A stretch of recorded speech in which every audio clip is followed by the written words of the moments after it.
नमस्कार, आईने सुबह सवेरे में आपका स्वागत है। मैं हूं आपके साथ राजश्री सवाई। तो चले बढ़ते हैं खबरों की ओर। तो नीतीश कुमार ने 10वीं बार बिहार में मुख्यमंत्री पद की शपथ ली। तो गांधी मैदान में हुए भव्य समारोह में पीएम मोदी, केंद्रीय गृह मंत्री अमित शाह, बीजेपी अध्यक्ष जेपी नड्डा समेत 11 राज्य के मुख्यमंत्री भी मौजूद रहे। तो नीतीश कैबिनेट में इस बार नए चेहरों को मौका दिया गया है। रामकृपाल यादव, श्रेयसी सिंह को मंत्रिमंडल में शामिल किया गया है। चिराग की पार्टी से 2 विधायकों को मंत्री बनाया गया है। इसमें संजय सिंह भी शामिल है। संजय सिंह महुआ से चुनाव जीते हैं। उन्होंने लालू यादव के बेटे तेज प्रताप को मात दी थी। प्रधानमंत्री नरेंद्र मोदी ने गांधी मैदान में लोगों का अभिवादन किया और अपना खास गमछा लहराकर बिहार के लोगों को धन्यवाद किया। नीतीश कुमार के साथ ही नई सरकार के 26 मंत्रियों ने भी पद और गोपनीयता की शपथ ली। बीजेपी के कोटे से सरकार में 2 डेप्यूटी सीएम बनाए गए हैं। सम्राट चौधरी और विजय कुमार सिन्हा नीतीश कैबिनेट में बीजेपी से 14, जेडीयू से 8, एलजेपी से 2, हिंदुस्तानी आवाम मोर्चा और राष्ट्रीय लोक मोर्चा से 1-1 मंत्री बनाए गए हैं। तो मंत्रिमंडल में जिस तरह सियासी दलों की तरजीह है, उसकी तरह ही यहाँ पर नीतीश कुमार ने अपने कैबिनेट में सोशल इंजीनियरिंग का ख्याल रखा है। मंत्रिमंडल में समाज के हर वर्ग को साधने की कोशिश की गई है।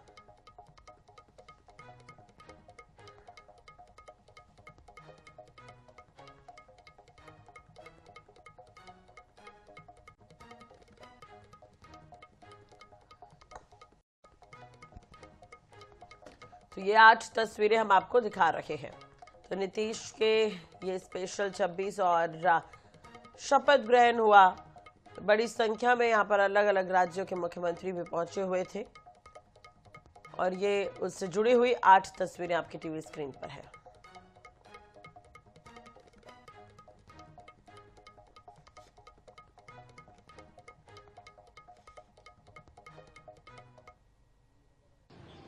जी बहुत बहुत उनको बधाई और शुभकामनाएं हैं।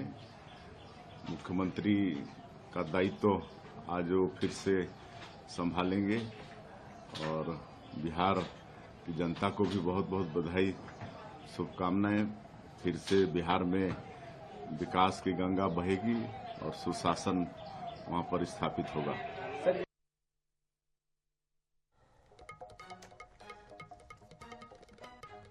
छत्तीसगढ़ के मखाना उत्पादक किसानों को बड़ी राहत मिलने जा रही है। केंद्रीय कृषि मंत्री ने छत्तीसगढ़ को मखाना बोर्ड में शामिल करने की घोषणा की है। मखाना किसानों को इस फैसले से कैसे लाभ होगा, मखाना की खेती के लिए कैसे अनुकूल बन रहा है छत्तीसगढ़, और क्या कहते हैं इसे लेकर जिम्मेदार, देखिए इस रिपोर्ट के जरिए।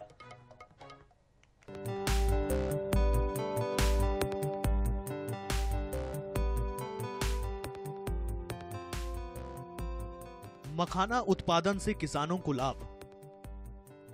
रायपुर, धमतरी, महासमुंद के किसान कर रहे मखाने की खेती। धमतरी में 300 एकड़ में मखाने की खेती का प्रयोग किया गया। धमतरी कलेक्टर की पहल पर मखाने की खेती हो रही। अच्छे रिस्पांस के बाद बड़ी संख्या में किसानों ने की मखाने की खेती। धमतरी मखाना के नाम से किसानों का मखाना अब मार्केट में लॉन्च। केंद्रीय मखाना बोर्ड में छत्तीसगढ़ को शामिल करने से होगा लाभ। किसान सीधे मखाना बोर्ड में बेच सकेंगे अपना मखाना। केंद्रीय कृषि मंत्री शिवराज सिंह चौहान ने की बड़ी घोषणा। जो मखाना बोर्ड बना है, मखाना बोर्ड जो बना है, उस मखाना बोर्ड में छत्तीसगढ़ के किसानों को भी सम्मिलित किया जाएगा। केंद्रीय कृषि मंत्री शिवराज सिंह चौहान की घोषणा के बाद छत्तीसगढ़ के किसानों को मखाना के क्षेत्र में भी एक बेहतर खेती का विकल्प मिलेगा। अभी मखाना उत्पादन को लेकर बड़ा प्रयोग इस समय धमतरी में किया जा रहा है। यहाँ 300 एकड़ में मखाना की खेती की जा रही है। अब तक मखाना को बेचने के लिए मार्केट का अभाव था, लेकिन अब केंद्रीय कृषि मंत्री की घोषणा के बाद दूसरे जिलों के किसान भी मखाना की खेती कर सकेंगे। धमतरी कलेक्टर बताते हैं, अब किसानों का प्रोडक्ट सीधे मार्केट तक पहुंच रहा है। नई घोषणा से किसानों को और भी प्रोत्साहन मिलेगा। मुख्यमंत्री छत्तीसगढ़ शासन भी साथ रहे और उन्हीं के द्वारा घोषणा किया गया कि जो मखाना बोर्ड बिहार में बन रहा है उसको उसमें छत्तीसगढ़ को भी इंक्लूड कर लिया गया है। अभी जैसे मखाना बिहार के बाद आई थिंक पूरे कंट्री में सबसे ज्यादा तो मखाना खेती छत्तीसगढ़ के धमतरी में होता है और धमतरी में होता है। हम लोग केवीके के साथ IGKV के साथ कर रहे हैं। लगभग 50 एकड़ के आसपास हमारा मखाना की खेती अभी हो रहा है। प्रोडक्शन फेज में है और इस साल हम लोग लगभग 300 एकड़ में करेंगे, मखाना की खेती करेंगे। और इसमें से एक ही तालाब जो नगरी में सांकरा में 100 एकड़ में हम लोग करा रहे हैं, खेती करा रहे हैं। छत्तीसगढ़ की पहचान अब तक धान और सब्जियों की खेती के लिए होती रही है। यहाँ के टमाटर भी देश दुनिया में एक्सपोर्ट होते रहे हैं, लेकिन मखाना से बने माला ने न सिर्फ केंद्रीय मंत्री का ध्यान खींचा, बल्कि वे मखाना उत्पादक किसानों के लिए बड़ी घोषणा करने से भी खुद को नहीं रोक पाए। यही वजह है कि किसानों में भी अपने उत्पाद के लिए बड़ा बाजार मिलने की उम्मीद जगी है। गौरव शर्मा के साथ भोजराज साहू की रिपोर्ट। चलिए बात कर लेते हैं रायपुर से इस वक्त की बड़ी और अहम खबर की। CGPSC 2024 का रिजल्ट जारी। देवेश प्रसाद साहू ने टॉप किया है। 246 पदों के लिए हुई थी परीक्षा। डिप्टी कलेक्टर के 7 और DSP के 21 पद इसमें शामिल थे।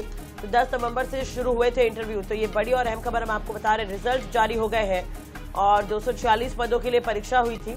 डिप्टी कलेक्टर के 7 और DSP के इसमें 21 पद शामिल थे।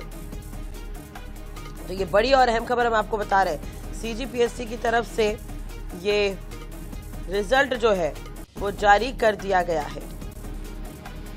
तो डिप्टी कलेक्टर के 7 और DSP के 21 पद थे। इसमें 10 नवंबर से यहाँ पर इंटरव्यू जो है वो शुरू हुए थे। तो CGPSC 2024 का जो रिजल्ट है वो जारी कर दिया गया है।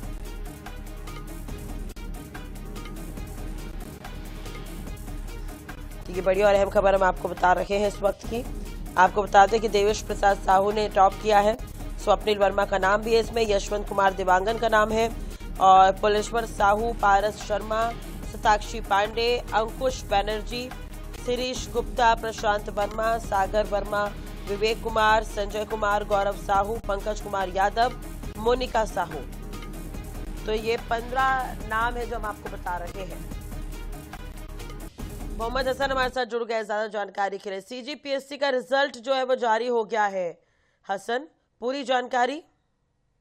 बिल्कुल, देखिए CGPSC 2024 के रिजल्ट जो है वो जारी हो गए हैं। लगभग 246 पदों के लिए ये परीक्षा जो है वो आयोजित की गई थी, जिसमें 7 डिप्टी कलेक्टर और इसके अलावा 21 पद DSP पद के लिए थे। 10 नवंबर से इसका इंटरव्यू जो है वो शुरू किया गया था।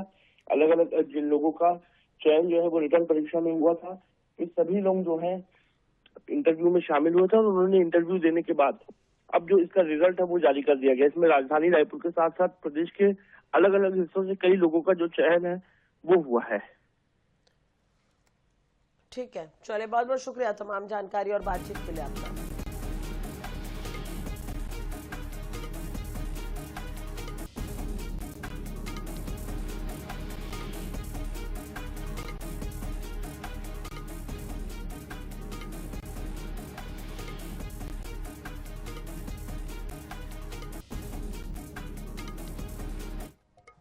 मध्य प्रदेश कांग्रेस मालवा की कांग्रेस होते जा रही है। अब ऐसा इसलिए कहा जा रहा है क्योंकि कांग्रेस संगठन के शीर्ष पदों पर मालवा के नेताओं की ही नियुक्तियां हो रही है। PCC चीफ जीतू पटवारी और नेता प्रतिपक्ष उमंग सिंघार मालवा से ही आते हैं। अब महिला कांग्रेस अध्यक्ष के पद पर भी इंदौर निवासी रीना बुरासी को नियुक्त कर दिया गया है। लिहाजा राजनीतिक गलियारों में चर्चा है कि क्या कांग्रेस मालवा तक ही सीमित रह गई है। देखिए रिपोर्ट। मध्य प्रदेश 6 क्षेत्रों से मिलकर बनता है, जिनमें मालवा निमाड़ के साथ मध्य क्षेत्र, बुंदेलखंड, विंध्य, महाकौशल और ग्वालियर चंबल शामिल हैं। लेकिन कांग्रेस में हो रही संगठनात्मक नियुक्तियों में मालवा क्षेत्र के नेताओं का ही प्रतिनिधित्व नजर आ रहा है। बुधवार को महिला कांग्रेस अध्यक्ष के पद पर भी इंदौर से आने वाली रीना बुरासी को नियुक्त कर दिया गया, जिस पर अब तक मध्य क्षेत्र से आने वाली विभा पटेल काबिज थी। लिहाजा सवाल उठ रहे हैं कि क्या कांग्रेस में क्षेत्रीय समीकरण को नकारा जा रहा है।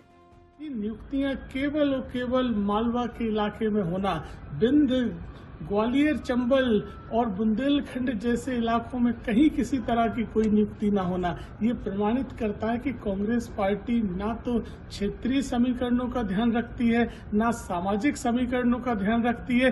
केवल और केवल एक दिवालिया कंपनी की तरह कांग्रेस पार्टी चल रही है।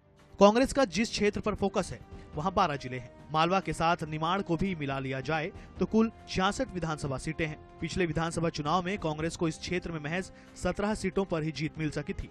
जाहिर है कि मालवा निमाड़ में कांग्रेस को मेहनत की जरूरत है, लेकिन अन्य क्षेत्रों से आने वाली 164 सीटों पर भी ध्यान देना उतना ही जरूरी है।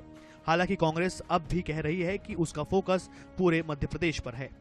जीतू पटवारी जी प्रदेश कांग्रेस के अध्यक्ष हैं, उनके नेतृत्व में नए आयाम स्थापित कर रही है कांग्रेस और नित्य नए नए आंदोलन तैयार हो रहे हैं और आंदोलनों का जवाब नहीं दे पा रही है भाजपा। इसलिए भाजपा इस तरह के बयान दे करके मीडिया में अपनी सुर्खियां बना रही है। मालवा क्षेत्र के नेताओं को मिल रहे प्रतिनिधित्व के पीछे पीसीसी चीफ जीतू पटवारी बड़ी वजह नजर आते हैं। टीम जीतू में भी मालवा निमाड़ के नेताओं की भरमार थी। संगठन महामंत्री जैसे महत्वपूर्ण पद भी इंदौर से आने वाले संजय कामले के पास हैं। राजनीतिक जानकारों की माने तो कांग्रेस क्षेत्रीय समीकरण साधने में नाकामयाब नजर आ रही है। समय रहते सभी क्षेत्रों को साधा नहीं गया तो खामियाजा भी भुगतना पड़ सकता है। INS 24/7 के लिए भोपाल से अंकुश मौर्य की रिपोर्ट।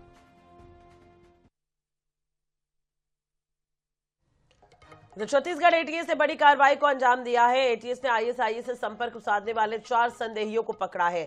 सभी आरोपी नाबालिग हैं, जिनसे एटीएस कार्यालय में पूछताछ चल रही है। अब एटीएस ने सभी 4 आरोपियों को भिलाई से पकड़ा है। अब इसके पहले मंगलवार को भी भिलाई और रायपुर से 2 नाबालिग पकड़े गए थे। तो गिरफ्तार किशोर अपने समुदाय के बच्चों और युवाओं को जिहादी नेटवर्क से जुड़ने के लिए आपत्तिजनक वीडियो और संदेश सोशल मीडिया पर भेजते थे। तकनीकी जांच में यह स्पष्ट हुआ है कि दोनों किशोर सीधे आईएसआईएस के पाकिस्तानी मॉड्यूल के संपर्क में थे। उन्हें पाकिस्तान से लगातार मोबाइल पर संदेश भेजे जा रहे थे। जांच में यह भी सामने आया है कि आतंकी संगठन यहां के किशोरों को टारगेट बनाकर उनके ब्रेन वॉश में लगा है।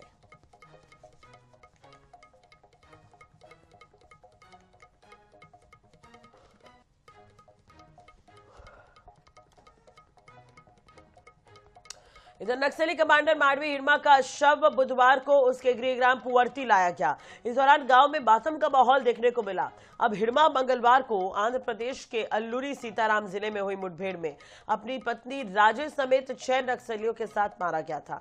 पुवर्ती गांव में हिरमा का अंतिम संस्कार हुआ। इसी बीच हिरमा के एनकाउंटर को लेकर CPI-ML न्यू डेमोक्रेसी के सचिव सूर्यम ने प्रेस नोट जारी कर बड़ा दावा किया है कि हिरमा को मुठभेड़ में नहीं बल्कि पकड़कर यातनाएं देकर मारा गया और बाद में शव जंगल में फेंक दिया गया। सूर्यम ने यह भी आरोप लगाया है कि नक्सली नेता टिप्पानी तिरुपति उर्फ देवजी और अन्य को हिरासत में लेकर यातना दी जा रही है और उनकी जान को खतरा है। उन्होंने सुप्रीम कोर्ट के न्यायाधीशों से जांच की मांग की है।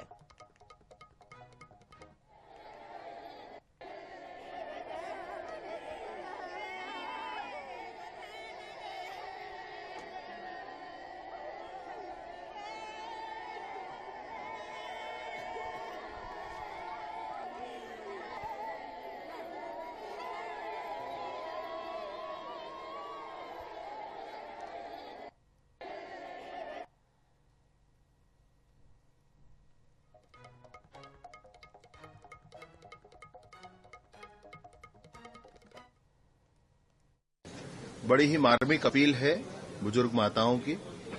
मैं बिल्कुल ये मानता हूं कि इसको समझना ही चाहिए। कहीं कोई रास्ता वहां है नहीं जहां जाकर खड़े हैं। पुनर्वास एक प्रशस्त पुण्य पंथ है, उस पर आना ही चाहिए और सरकार सम्मान की पूरी चिंता करेगी, इसमें भी कोई बात नहीं है। ये पुनर्वास, ये मुख्य धारा में वापस आना पूरे ही बस्तर की जनता के साथ खड़े होने जैसा है, इसलिए इस बात को समझना ही चाहिए। जब जननी, उनकी माताजी स्वयं इस बात की अपील करती हैं तो समझना ही चाहिए।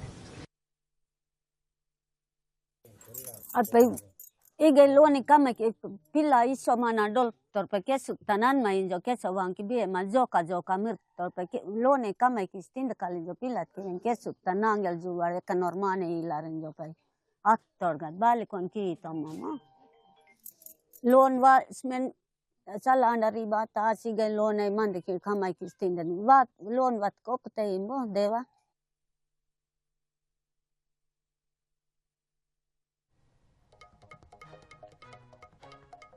माडवी हिड़मा का अंतिम संस्कार हुआ। पुवर्ती गांव में मातम देखने को मिला और मंगलवार को आंध्र प्रदेश में ये मुठभेड़ हुई थी जिसमें हिड़मा मारा गया था। तो किन किन हमलों के पीछे था हिड़मा, ये भी हम आपको ग्राफिक्स के जरिए चले बताते हैं। तो 2010 दंतेवाड़ा ताड़मेटला हमले में 76 सीआरपीएफ जवान शहीद हो गए थे। इसमें हिड़मा का नाम सामने आया था, मास्टरमाइंड हिड़मा को ही बताया गया था। 2013 झीरम घाटी नरसंहार को अंजाम दिया। झीरम हमले में 29 लोग मारे गए थे। तो कई बड़ी वारदातों में शामिल था ये हिड़मा। झीरम हमले में कांग्रेस के शीर्ष नेताओं ने जान गंवाई थी। तो झीरम यह हमला हुआ था जिसमें शीर्ष नेताओं की जान चली गई थी।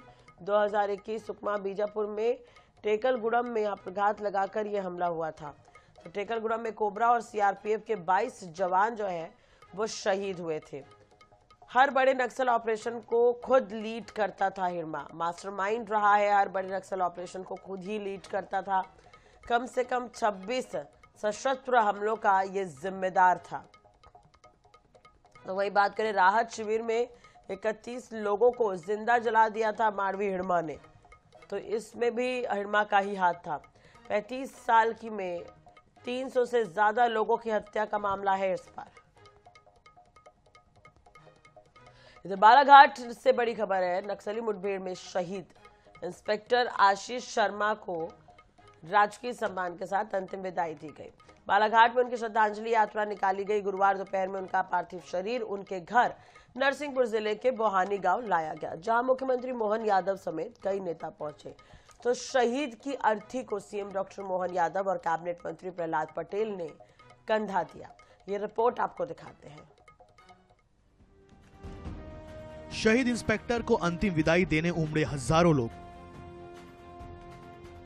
अर्थी को सीएम मोहन और मंत्री प्रहलाद ने दिया कंधा।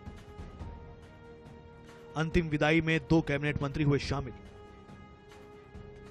कांग्रेस नेताओं ने भी दी श्रद्धांजलि। बालाघाट में नक्सली मुठभेड़ में शहीद इंस्पेक्टर आशीष शर्मा का राजकीय सम्मान से अंतिम संस्कार किया गया। परिजनों ने उनके पार्थिव देह को मुखाग्नि दी। शहीद के अंतिम संस्कार में CM doctor Mohan Yadav, cabinet मंत्री प्रहलाद सिंह पटेल और उदय प्रताप सिंह भी पहुंचे। सीएम डॉक्टर मोहन यादव और कैबिनेट मंत्री प्रहलाद पटेल ने उन्हें कंधा दिया। मध्य प्रदेश कांग्रेस के प्रदेश अध्यक्ष जीतू पटवारी, नेता प्रतिपक्ष उमंग सिंघार ने भी शहीद जवान को श्रद्धांजलि दी। अपनी इस शहादत पर यहाँ इस गांव में उपस्थित हूँ तो मन दुख से भी भरा हुआ है, लेकिन हमारे वीर की वीरता पर हम सबको गर्व भी है।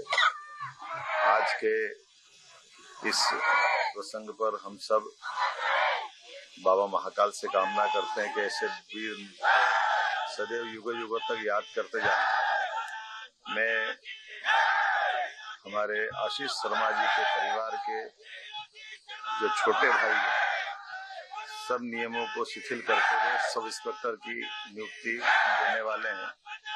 1 करोड़ की धनराशि देने वाले हैं। नक्सलवादी क्षेत्रों में कोई 3 साल से ज्यादा रहता नहीं है। उसने दूसरा अटेम्प्ट भी लिया और तीसरा अटेम्प्ट भी लिया और 2 राष्ट्रपति पदक प्राप्त आशीष को हुए थे। ये सच है कि हमारा एक बड़ा ताकतवर कमांडर गया, लेकिन उसकी शहादत मतलब आने वाली पीढ़ियों तक याद की जाएगी। बहुत अद्भुत और अकल्पनीय वेदना है, पर गर्व भी है, फक्र भी है। जिस तरीके से भारत माता की रक्षा को आत्मसात करते हुए शहादत दी है, ये उस माता पिता के लिए भी गौरव का विषय है और मध्य प्रदेश वासियों के लिए भी गौरव का विषय है। हम सब स्वर्गीय आशीष, शहीद आशीष जी के चरणों में श्रद्धा सुमन अर्पित करते हैं। इससे पहले गुरुवार सुबह बालाघाट में उनकी श्रद्धांजलि यात्रा निकाली गई। दोपहर में उनका पार्थिव शरीर घर पहुंचा। परिजन रो रो कर बेहाल हैं और गांव में माहौल गमगीन था। शहीद को अंतिम विदाई देने करीब 5000 से ज्यादा लोग पहुंचे। बालाघाट जिले में उसकी पदस्थापना, नक्सलियों से लगातार संघर्ष, उसकी वीरता, उसके प्रमोशन से इस बात को बयान करते हैं कि उसे अवार्ड्स मिले, आउट ऑफ टर्न प्रमोशन मिले। हमेशा उसने छाती खोलकर आतताइयों का, नक्सलियों का मुकाबला किया। अनेक नक्सली उसने मारे और अंत में वीरगति को प्राप्त हो गया। ये हम सबके लिए बहुत दुखद है, लेकिन उसकी शहादत, उसकी वीरता, मुझे लगता है ये क्षेत्र, ये देश एक गौरवगान के रूप में याद करे। बुधवार को मध्य प्रदेश, महाराष्ट्र और छत्तीसगढ़ ने जॉइंट ऑपरेशन चलाया था। तीनों राज्यों के सीमावर्ती क्षेत्र के बोर तालाब के पास नक्सलियों के छिपे होने की जानकारी मिली थी। पुलिस के पहुंचते ही नक्सलियों से मुठभेड़ हो गई। तीनों टीमों को लीड कर रहे इंस्पेक्टर आशीष शर्मा को गोली लग गई। उन्हें घायल अवस्था में अस्पताल ले जाया गया, जहां डॉक्टरों ने उन्हें मृत घोषित कर दिया। शहीद इंस्पेक्टर आशीष शर्मा को 2 बार वीरता पुरस्कार मिल चुका था। उन्हें आउट ऑफ टर्न प्रमोशन भी मिला था। Bureau report, INS 24/7। चलो इसी के साथ ही फिलहाल इस बुलेटिन में इतना ही। खबरों के लिए बने रहिए हमारे साथ।